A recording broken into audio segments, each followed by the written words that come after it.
Vamos a abarcar los dos textos, del 25 y el 37, porque tratan del mismo, del arca del pacto. Esta enseñanza la titulamos así: el arca del pacto. Como subtítulo, una sombra de la palabra.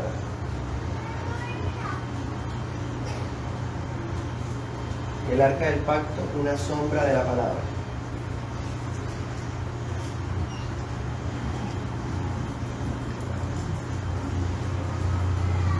Para ese punto Dios ha entregado instrucciones para la construcción del tabernáculo. La semana pasada mirábamos los materiales que se iban a emplear. Y aquí comienzan las instrucciones específicas para la erección del tabernáculo. Démonos cuenta de algo. A partir de hoy entramos en materia, ahí sí, con el tabernáculo. Empezó a darse instrucciones sobre qué construirse. Y en vez de comenzar con la cortina de la entrada, en vez de comenzar con el lavacro, que era donde los sacerdotes se lavaban, que quedaba la entrada, miren que empieza con la cosa que estaba más adentro. Empieza con el objeto más santo de todos, el arca del testimonio. Bueno, el arca iba a ser colocada en la parte más interna del tabernáculo, en el lugar santísimo. Y por otro lado, anote esos textos: Salmo 99:5 e Isaías 37:16. El arca iba a representar el lugar donde Dios coloca sus pies en el mundo. Por decirlo de otra forma, iba a simbolizar el trono de Dios en la tierra. Entonces llama mucho la atención que comience preciso con el arca. Además, recordemos, hermanos, no en vano Dios pone unas cosas de primero, otras de segunda, otras de tercera. Y no es en vano que sea el arca la primera cosa que menciona el tabernáculo. La Biblia le pone varios nombres al arca: arca del pacto, arca de Jehová, arca de Dios, arca del testimonio, arca del Dios de Israel, arca de tu poder, arca santa. Tiene 7 nombres a lo largo de toda la Biblia, pero el favorito de todos, el nombre que más se utiliza, es el arca del pacto. Bueno, no es coincidencia entonces que este mueble esté de primero, así que nos urge estudiarlo, respetando los materiales y medidas que se emplean, y sin olvidar que cada elemento que se empleará para el tabernáculo será una sombra que habla acerca de los atributos de Dios, como la santidad, la pureza, y también acerca de la obra de redención, es decir, la salvación que está en Jesús. ¿Listos? Vamos a distribuir en dos la enseñanza, versos 10 al 22 del 25 y sus paralelos correspondientes del 27. Vamos a ver el cofre. Y el segundo punto, el propiciatorio. El cofre y el propiciatorio van a ser los dos puntos. ¿Listos? Comencemos. Primer punto, el cofre. Volvamos al 25, versículo 10. Como se dieron cuenta, 25 y 37 dan lo mismo exactamente. Lo único es que el 37 añade a Besalel, porque ya en el 37 ya se comenzó a construir. En el 25 apenas están dando las instrucciones. ¿Listo? Verso 10. Lo primero en mencionarse en el proyecto de construcción, dice ahí, es un arca de madera de acacia.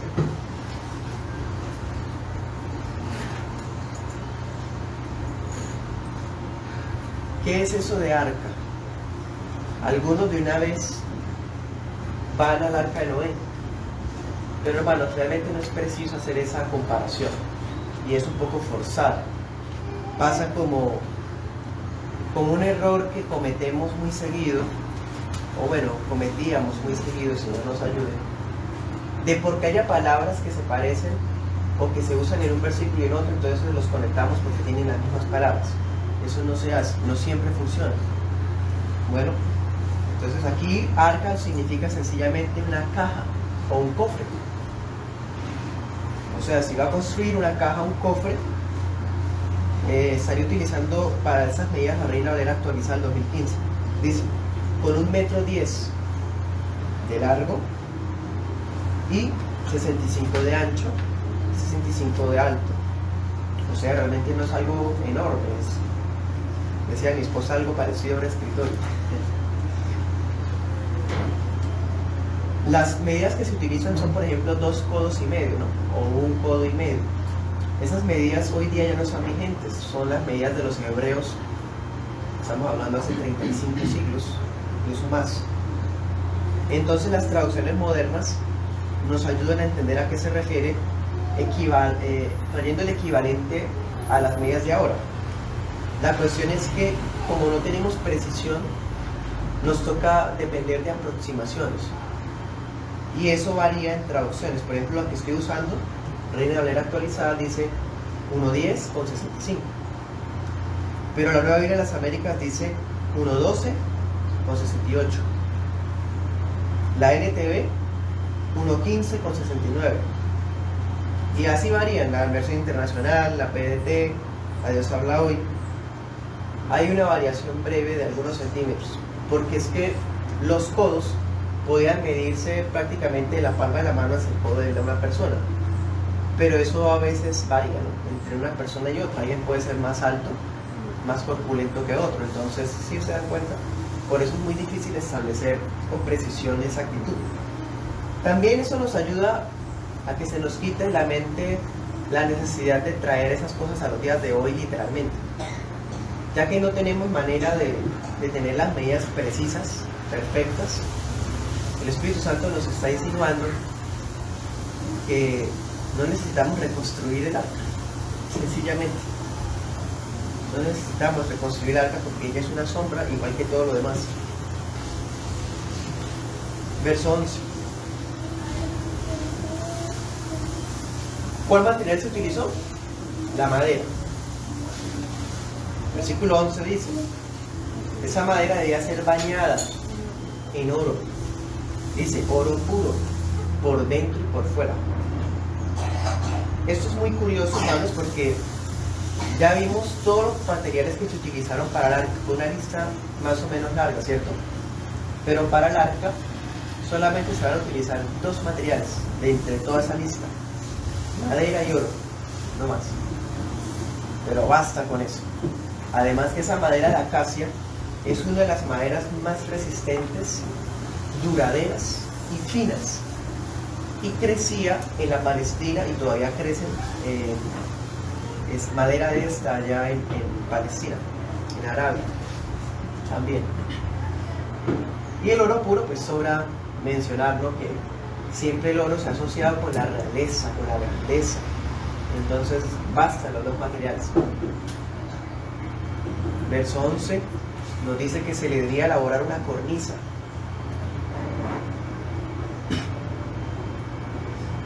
En la Biblia de las Américas Nueva se dice moldura, una moldura. Y en la PDT, la palabra de Dios para todos, dice ribete. Los que hayan trabajado con carpintería o arquitectura saben que la cornisa, moldura o ribete apuntan a lo mismo. Es como decir el borde, ¿sí? Como unos marcos alrededor que sobresalen un poquito. O sea, el arca era prácticamente un rectángulo, pero para que no quedara un diseño tan simple, en las esquinas se colocaba como algo que sobresale. Esa era la cornisa. Bueno, eso sobresalía, era de oro y sobresalía alrededor del arca. Entonces, hermanos, esta estructura y el material nos muestra la finura y la firmeza del mueble. Eso con respecto a la madera, y con respecto al oro, como les decía, la realeza y la solemnidad. Verso 12. También debía fundirse, se debían añadir 4 argollas de oro. que se iban a colocar en las esquinas, ¿sí? En las 4 esquinas del arca. Haciendo una pequeña profundización en el hebreo que se utiliza, da a entender, y esta traducción lo tiene muy interesante, la Reina Valera actualizada, habla de paticas, de patas. Dice en el verso 12, los cuales los aros los pondrás en sus 4 patas. En hebreo se utiliza un término que da a entender que se refiere a patas, o sea que las argollas tienen una cierta inclinación que daba la sensación de que tuviera paticas el arco.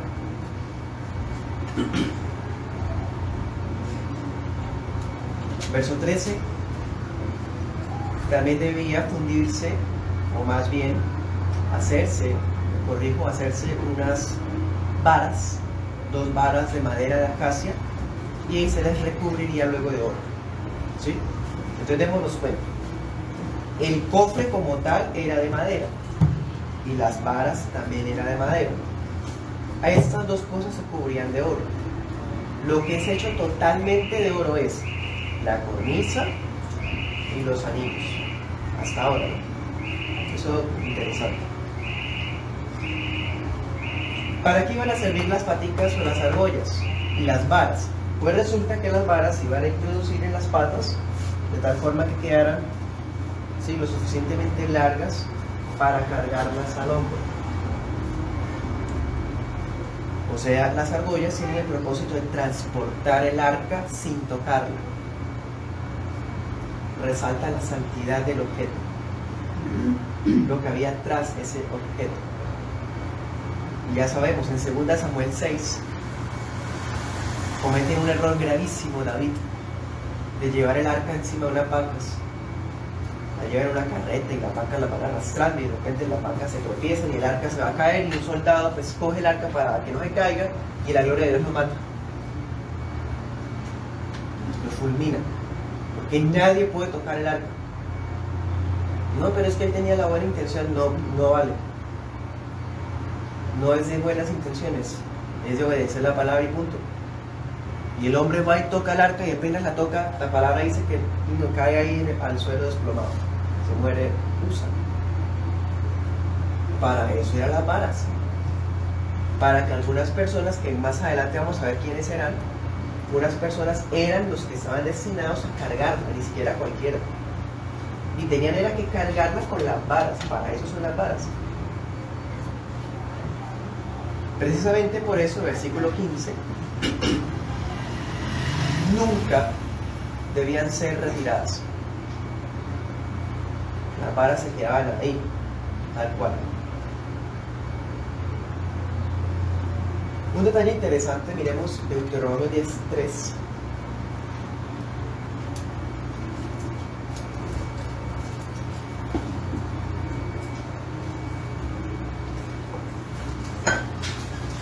Nos muestra que cuando Dios le entrega,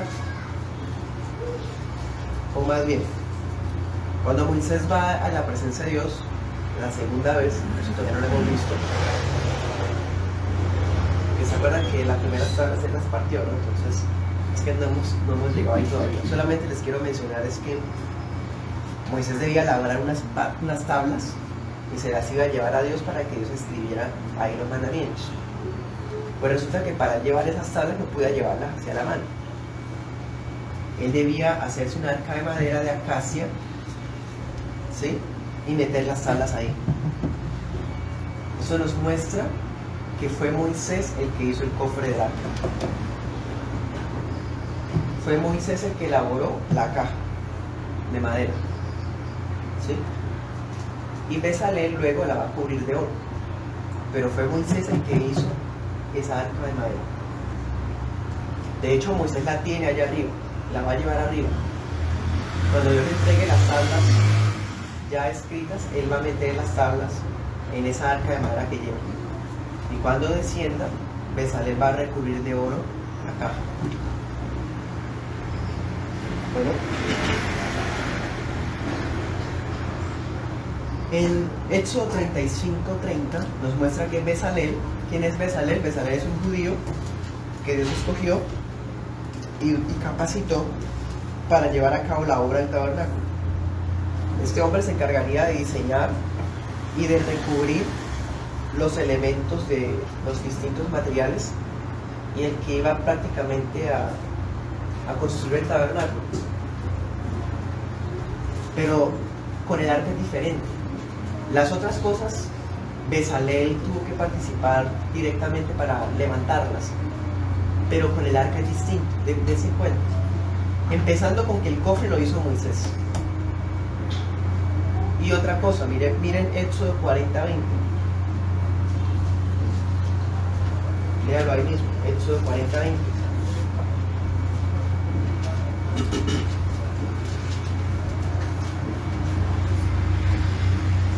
A diferencia de todo lo demás que había en el tabernáculo, fue Moisés el que armó el arca. Por ejemplo, Moisés fue el que metió las varas en las argollas. Moisés fue el que colocó el propiciatorio, que era una barra de oro que servía para colocarla encima del cofre. Fue Moisés. ¿Se dan cuenta? O sea, este objeto tiene mayor importancia que todo lo demás. Pero nosotros como seres humanos tendemos como a elevar a categorías especiales las cosas o las criaturas. En ninguna manera se está pretendiendo que ese cofre, esa caja, se convierta en un ídolo o una especie de intermediario entre Dios y nosotros, o Dios e Israel, mejor dicho. Les pregunto, ¿para qué iba a servir el arca? ¿Para qué sirve? En resumen, Hebreos 9:4.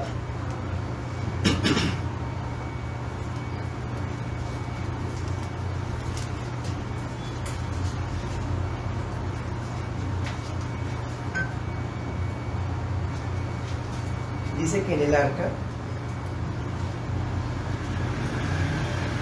estaba un vaso de oro que contenía maná, la vara de Aarón que reverdeció y las tablas de pacto.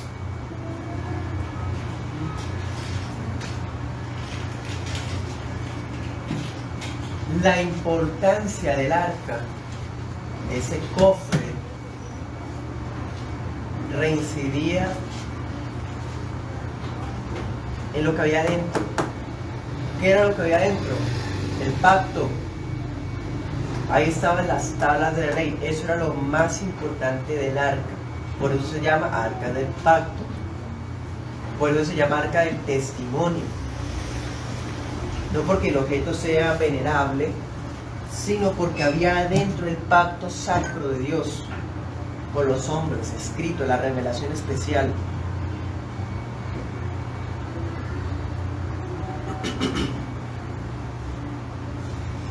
Bueno, segundo punto, vamos a ver el propiciatorio.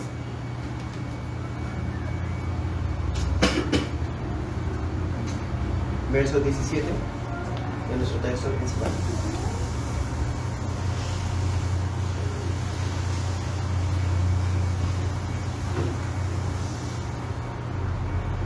Bueno, en la primera parte vimos el cofre, vimos la cornisa, los anillos, las varas, ¿sí? Y ahora hablamos del propiciatorio. El propiciatorio cumplía las veces de una tapa, sin que sea una mera tapa. Por algo se llama propiciatorio, y no se le puso tapa del pacto, pero se le puso propiciatorio por algo.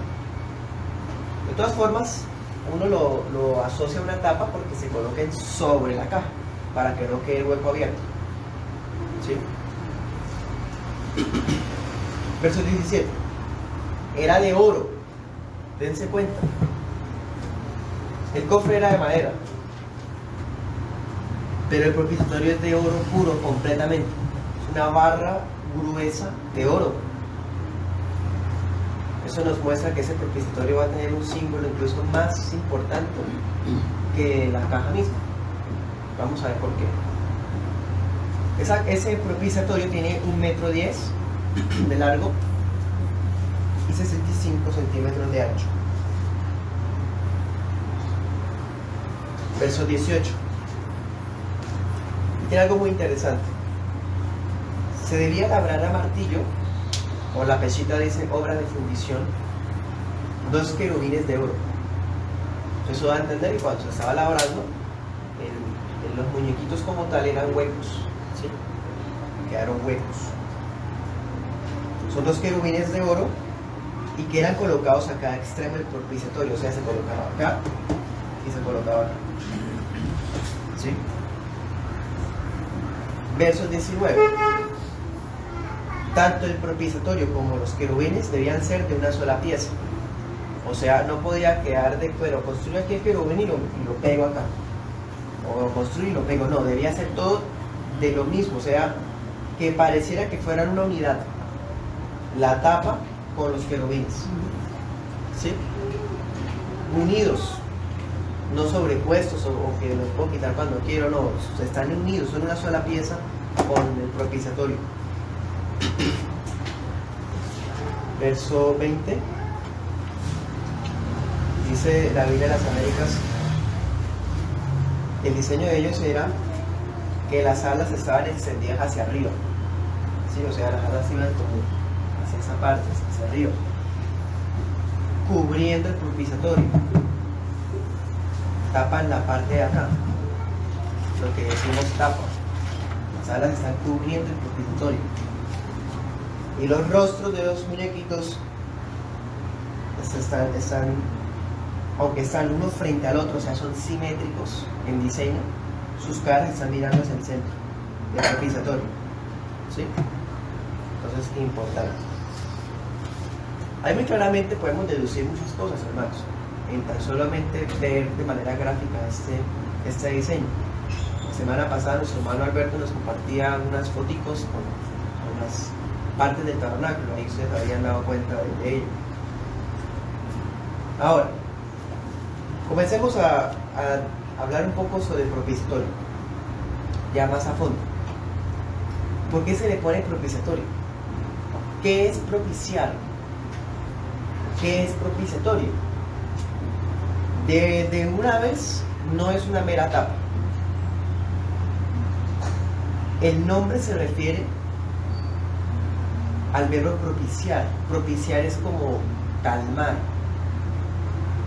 Propiciar da a entender que Dios en su santidad reacciona con ira fulminante en contra del pecado y que necesita y demanda que su justicia sea propiciada, calmada, apaciguada, cubierta. ¿Sí? Entonces eso es propiciar. Entonces cuando uno dice propiciatorio, da a entender que ese lugar sería donde la ira de Dios iba a ser propiciada a través del derramamiento de sangre. Levítico 17:11, anótalo. Efectivamente, Levítico 17:11 nos muestra que una vez al año, cuando el sumo sacerdote celebraba el Yom Kippur, que era el día de la expiación, que era un sacrificio anual que se hacía por todo el país, una parte de la sangre la salpicaba apuntando hacia el arca, como decir desde la entrada al lugar santísimo, apuntando hacia allá, y otra parte entraba y la colocaba en el propiciatorio.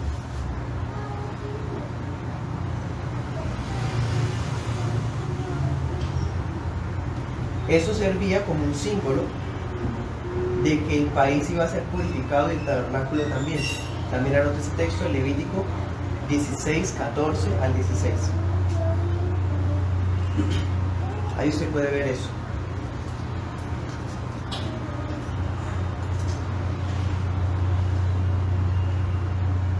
Por eso se le llama propiciatorio. Entonces, ahora analicémoslo en general. Está el arca. ¿Qué había dentro del arca? Las tablas de la ley. el propiciatorio está cubierto con las alas de los querubines y abajo está la ley y se debe aplicar sangre para propiciar la ira de Dios. ¿Se dan cuenta? O sea, la ley de Dios es tan gloriosa que ningún ser humano puede acercarse a Dios sin morir, y para poder acercarse a Dios debe haber muerte, derramamiento de sangre, propiciatorio, debe haber un propiciatorio. Entonces esa es la importancia de ese objeto, lo que representa.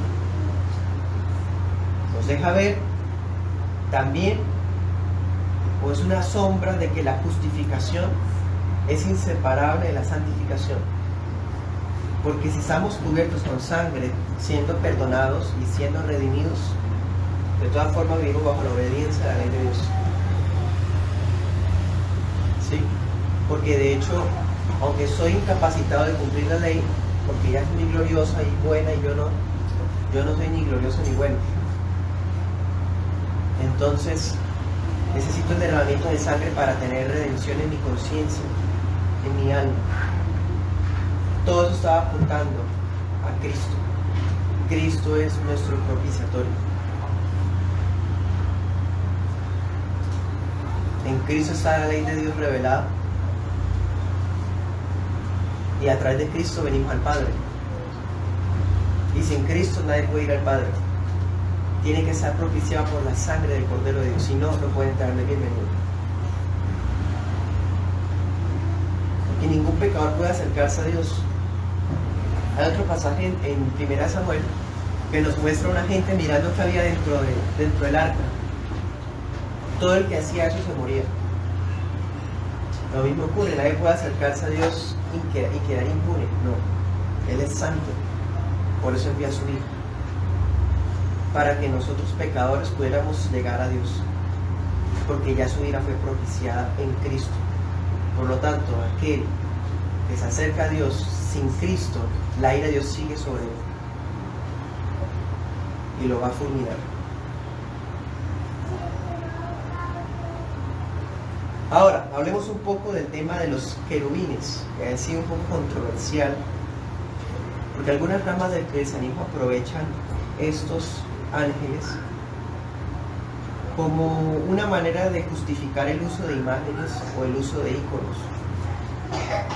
Sin embargo, vamos a darnos cuenta de unos detalles muy importantes. Miren el verso 18. Los querubines eran labrados a martillo, fundidos. Acuérdense de Éxodo 20:25. Al altar no se le podía levantar ninguna herramienta, ¿se acuerdan? Al altar de Dios no podía labrársele roca, ni piedra, ni martillo, nada. Era algo rústico. Pero a estos querubines sí se les está haciendo con martillo. Eso es importante. Porque el altar era usado para la adoración. Y por lo tanto, en la adoración no podía innovarse nada, ¿sí?, o darle cierta forma al altar. Y los querubines sí debían ser labrados con martillo, porque no están asociados con la adoración de nosotros. La presencia de esos ángeles en el arca no tiene que ver con la adoración del pueblo, como si Israel tuviera que pasar por la intercesión de esos ángeles para poder llegar al propiciatorio. No están cumpliendo las veces de esculturas mediadoras ni de representaciones de culto. No, la inclusión de los querubines solamente sirve para señalar el hecho de que la gloria de Dios vendría verdaderamente sobre el arca. Porque dense cuenta de algo: la importancia de esos objetos no es los detalles de su forma, de su figura. De hecho, la cosa que más resalta a los querubines, ¿qué es? Las alas. Es lo que más resalta. ¿Y para dónde apuntan las alas? ¿Para dónde apunta el rostro de los querubines? Hacia el arca. están, ¿sí?, tapando el arca. O sea, ellos solamente sirven para resaltar la importancia del centro, no a ellos.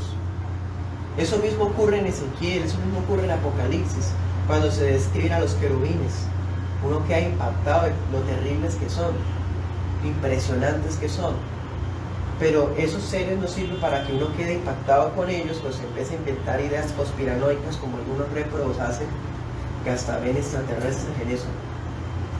No, el énfasis es resaltar que Dios está siendo custodiado, por así decir, por seres imponentes, poderosos. Y eso no es para que nosotros quedemos estupefactos con los seres estos, sino para que seamos más motivados a adorar a aquel que está rodeado de querubines. Bueno, entonces no hay derecho para aprovecharnos de esto para justificar el uso de imágenes. Otra cosa, es Dios mismo el que está ordenando que se incluyan en el diseño. Y eso se ordenó para el tabernáculo, en el arca, y vamos a ver más adelante en las cortinas del tabernáculo. Luego en el templo va a volverse a utilizar los querubines. Pero en la iglesia del Nuevo Pacto no se ordenó nunca nada de eso. No se ordenó nada sobre antes. Otra cosa, y es lo más importante, lo que les decía, es hacia donde apuntan las alas lo que más se resalta en el diseño. No los rostros de ellos, no la forma, no que las manos, cuántas alas tienen, no. ¿Cuándo fue la última vez que se mencionaron los querubines? Moisés ya los había mencionado en Génesis 3, cuando se muestran los querubines custodiando el camino al árbol de la vida, y tenían una espada, dando a entender que si a Eva, uno de sus hijos, se les ocurría ir allá a extenderle la mano al árbol de la vida, iba a ser asesinado por los querubines. O sea, si Moisés ya nos ha asociado a los querubines como guardianes de la gloria de Dios, es una enseñanza más bien. No es el propósito de que nos enfoquemos en los seres espirituales de los querubines, sino en dejarnos ver que cualquiera que se acercaba a Dios de una manera atrevida se moría. Los querubines no son para abrazarlos como ositos, no, eran seres que estaban dispuestos a destruir a cualquiera que se acercara de manera indigna. Bueno, sigamos adelante, verso 21.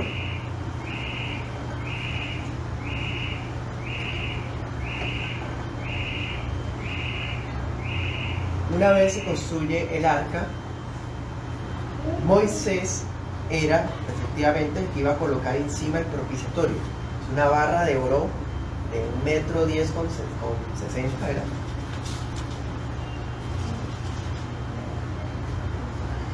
Sí, con 65. Es algo pesadito, ¿no? Oro puro. Bueno, esa barra tenía que colocarla precisa, ¿sí? Era Moisés el que debía hacer eso. Versículo 16 y versículo 21 nos dice efectivamente que Dios le iba a dar a Moisés un testimonio, y ese testimonio lo iba a meter ahí. ¿Cuál es el testimonio? Las tablas. Ya sabemos que son las tablas.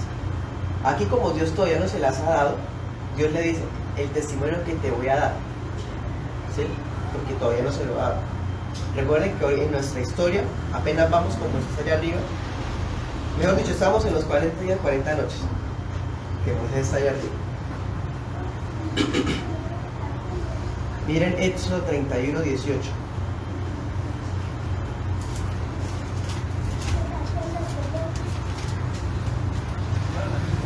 Cuando acabó de hablar con él en el monte Sinaí, el Señor le dio a Moisés 2 tablas del testimonio. ¿Sí? Ahí están. Tablas de piedra escritas con el dedo de Dios. Por eso, el título favorito para el arca en Éxodo es el arca del testimonio. Bueno, De hecho, en nuestro texto principal así se le llama, en el 22, dice los querubines que están sobre el arca del testimonio. Se le llama así porque no se está pensando ni en el cofre, ni en los querubines, ni en las alas, no, está pensando en lo que va a ir adentro, el testimonio de Dios, el pacto. Bueno, verso 22 dice que de ahí en adelante Dios iba a manifestar su gloria en el propiciatorio. Para eso eran los querubines. Usted, por ejemplo, puede mirar Segunda de Reyes 19, Ezequiel 1, Ezequiel 10, Ezequiel 28, y los querubines siempre están asociados con la gloria de Dios. Siempre, como si fueran custodios de la gloria de Dios. Entonces, el hecho de que estén ahí colocados da a entender que la gloria de Dios iba a estar en este lugar del propiciatorio. Y ahí lo está diciendo. Dios iba a manifestar ahí, en el propiciatorio. Por eso se utilizan los querubines. Y otra cosa, la voz de Dios iba a salir de ahí, del centro del propiciatorio. Y desde ahí, de entre los dos querubines, dice, allí me encontraré contigo. Dice la Biblia de las Américas. Impresionante. O sea, aquí estamos viendo a un Moisés que tiene que escuchar la voz terrible de Dios que hace temblar todo desde el monte. Vemos a un Moisés que tiene que subir y meterse a la nube y pasar 40 días de ayuno para poder escuchar a Dios. Pero luego va a bastar con que Moisés entre a la tienda, al tabernáculo, y se acerque al arca y Dios le habla desde el arca. Eso nos enseña que Dios manifiesta su presencia y manifiesta su voluntad a través de ¿qué? De su sola palabra. Porque la manifestación de la gloria de Dios era ¿para qué? Para escuchar la voz de Dios. Bueno, para terminar, nos damos cuenta, hermanos, que Dios les está enseñando a Israel la forma de cómo contemplarlo, cómo adorarlo. Y el arca, pues como vimos, es el objeto más escondido y sublime de todo el tabernáculo. Representa el trono de Dios. Precisamente también eso destaca la presencia de los ángeles.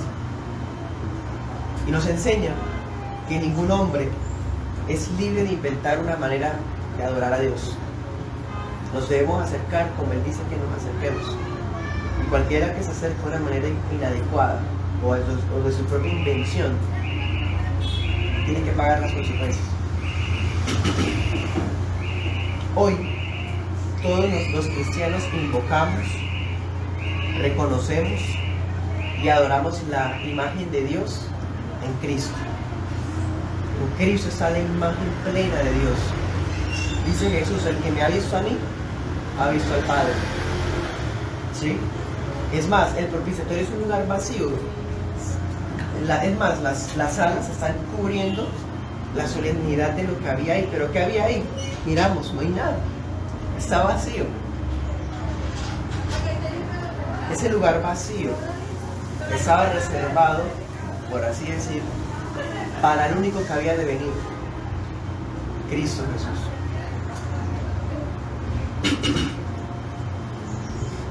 Otra cosa, ¿cuántos materiales se utilizaron para el arca? 2, madera y oro. Algunos eruditos asocian eso con la doble naturaleza de Cristo. Interesante. Cristo verdaderamente hombre, verdaderamente Dios. 2 naturalezas, sin fusionarse, sin mezclarse. Así que, hermanos, Cristo es la llave de interpretación de la Biblia y podremos contemplar a nuestro Dios en las partes del tabernáculo si tenemos a Cristo en nuestro corazón. Bueno, el arca es un anticipo de la gracia revelada en Jesús, porque solamente pues a través del arca Dios revelaba a Israel su santidad, la manera de adorarlo, pero a través de Cristo tenemos la gracia, la verdad. El propiciatorio apuntaba a aquel por cuyo cuerpo y sangre se iba a lograr la plena reconciliación con Dios. El sumo sacerdote untaba el propiciatorio de sangre para perdonar al pueblo, pero tocaba hacer eso todos los años. En cambio, Cristo es el propiciatorio eterno. Ya propició la ira de Dios con un solo sacrificio para siempre. Y logró la plena reconciliación de nosotros con Dios. Romanos 3:25. Dice: como demostración de su justicia, Dios ha puesto a Cristo Jesús como expiación por la fe en su sangre, como propiciación por la fe en su sangre, a causa del perdón de los pecados pasados en la paciencia de Dios. Cristo es nuestra propiciación. Es más,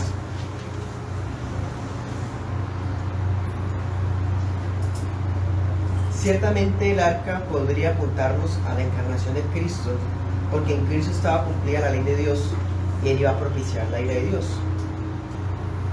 Pero es tan grande la obra que Cristo hizo por nosotros que hasta podríamos nosotros compararnos ahora al arca.